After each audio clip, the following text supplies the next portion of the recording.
April is both National Stress Awareness Month and National Humor Month. Who was in charge of that? A smart person. Yeah, well, it turns out humor can help alleviate stress. So if you want to pick up a new habit, make it in the form of humor. Fine. Stand-up comedy. So that's the goal of comedian, speaker, and now author, Paul Osincup. His brand new book, The Humor Habit, is chock full of help for those of us wanting to de-stress, maybe laugh while you're at it. Yeah. And he is joining us now to tell us everything we need to know. I feel like this is about to be a therapy session. This is 100%. You've traversed the lower 48. Right. Thank you for joining us in Midtown East. That's what they call this? This is Midtown East. Yeah, where I'm from in Montana, it's just town. It's just all you have, yeah. And they have pet bison. Yes, right. Every Montana resident. All right, so what was the inspiration for this book? Well, I've been studying and researching humor for 15 years, and people's stories, like people often share their stories with me about times that they've laughed even during distress, and like this one woman who lost her home in a wildfire, and her and a friend are sifting through the ashes trying to see what they can recover, and her friend's like, I found something over here. So she runs over there and she's like, you know, looks to see what part of the house she was in, and she just starts cracking up laughing, and her friend's like, what is it? And she picks up this little piece of metal and she's like, well, we saved the underwire to one of my bras. I was like, oh my God. But that laughter, first of all, I was like, I have a whole new respect for you ladies. Like, Right. what is that stuff made of that's what survived the fire, right. But that is therapeutic for her, you know? And so I thought, what if you could bottle that? What if you could train your brain to see the humor in life more often and harness humor intentionally? And it turns out you can. Everybody who is a resident of planet Earth then needs to read that book, because what a different world it would be. Right. We can just laugh at ourselves. We all took this advice. Now, another staggering point brought up in this book, okay? You say that at the age of 23, people's sense of humor takes a nosedive. Then you talk about chronic seriousness on top of that. Jeez. This is a lot. What can we do to fight this, to prevent this? Yeah, well, when we get into the workforce, our brains literally start to just think our life is a drama and everything's super serious now and I gotta buckle down. Even, like, I study and perform humor for a living. And you're a stand-up comic. Right, and I take myself too seriously. I take my work too seriously. I was at this event, this huge conference, and I was like, dead set on, I gotta network and get myself out there.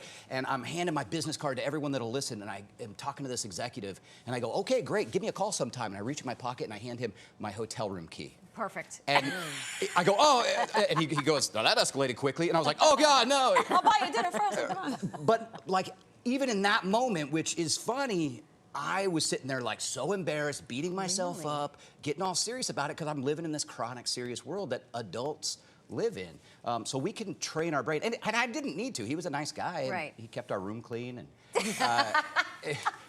but it's one of those things where if we don't actively train our brain to see our life as a comedy, it's just going to go into default mode as everything that happens to us is a drama. And that's what was going on with me. So let's zero in on that, because you have strategies to help relieve stress at work or any place, really, because we laugh, but what goes on to put on 57 minutes of content is anything but funny.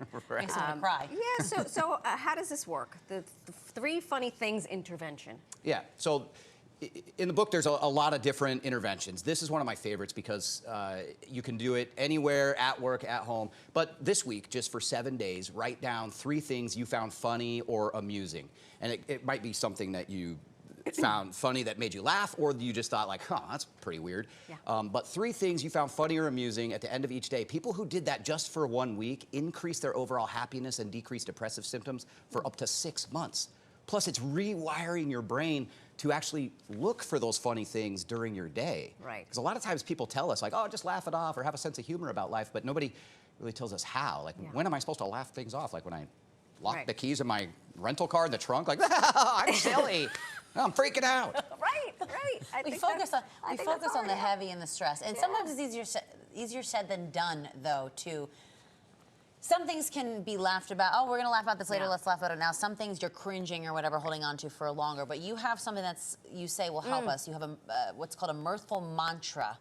Can you please explain to us what that is and help us come up with something? Mirthful Mirthful. M-I-R-T-H. You've heard of mantras, like where you're supposed to sit there when you're stressed, and be like, I'm not angry, I am calm, right? But with that face. you can do it with a funny face if you want. I can't take like serious mantras seriously. I can't take myself seriously doing it. It means I'm probably about to have a total freak out. Right. But you can make your mantra funny, because really what it's about is a psychological reset. So whether it's just thinking of somebody doing it in a funny voice, or do it in your own funny voice, or Elmo, like, I have a choice and I choose peace. Oh. Whatever it is that you want to do, or Gandalf, like, this too shall pass. However your mantra wants to be. Mine I got from a Bud Light commercial. Every time things are going bad and I'm just like, life isn't great, I'm always like, dilly dilly to the pit of misery. Oh God, that was like all the rage a couple years ago. My wife made me a money clip that says dilly dilly, because that's just kind of what we go to when we're stressed out. Make that mine as well. Paul, thank you for making this book. Thank you for making those us laugh. mantras.